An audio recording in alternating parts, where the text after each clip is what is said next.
Za Transi Scouts projekt sam saznala putem interneta, putem Facebooka i odlučila sam se prijaviti jer mislim da bi mi mogao pružiti nekakva dodatna znanja i iskustva. Na ovom projektu sam poboljšala znanje u vezi fotografije. To mi je najviše pomoglo. Modul zvuka je bio nešto novo jer se s tim do sad nikad nisam susretala, a modul videa je bio dobar za ponoviti nekakve osnove. Pa naučila sam dosta toga. Ostala su ova tehnička znanja koje smo svi stekli, vezano uz fotografiju, uz video i uz snimanje zvuka, ali nekako mislim da nije baš naglasak bio na tome. Naglasak je više bio na toj suradnji među nama, kako je raditi u skupini, kako se organizirati, kako se pripremiti. Onako nekako je bio holistički pristup svemu, tako da me to oduševilo. Očekujem da ću primijeniti stečena znanja. Nadam se da ću ostati uključena u sve te projekte koje radi Telecentar. Stvarno mi se sviđa taj način vraćanja društvu i tih besplatnih edukacija. Mislim da bi to trebalo biti više. Nadam se da ću svoje znanje prenesti drugima.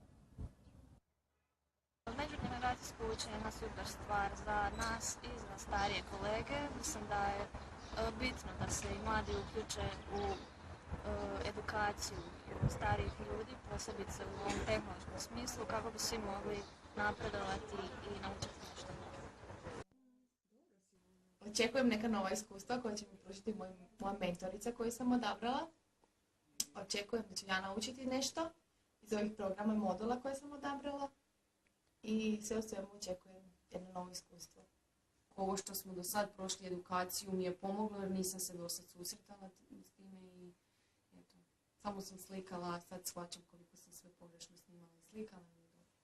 Pa definitivno nadam se da ovi projekti će mi pomoći za zaposlenjem. Općenito planiram završavati još informatičkih tečajeva s čime se bavim, najčešće engleska informatika. Tako da definitivno zašto ne. A u svakom slučaju radim to i za sebe, tako da što više znam to bolje. Uvijek sam volio tehnologiju i ovo mi je odlično.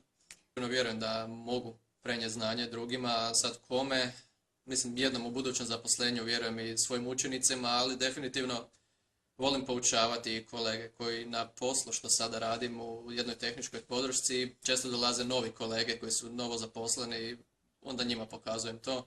Tako da definitivno vidim i ovdje prostora da ako je netko zainteresiran da im pokažem. Koga god da zanima, sigurno. Najveći izazov definitivno je bilo, nažalost, naći vremena za ovo. Jako interesantno, ali imam jako bogat raspored, što je sa faksom, što je sa poslom kojeg obavljam. Tako da teško je bilo naći vremena, ali definitivno isplatilo se za ovo.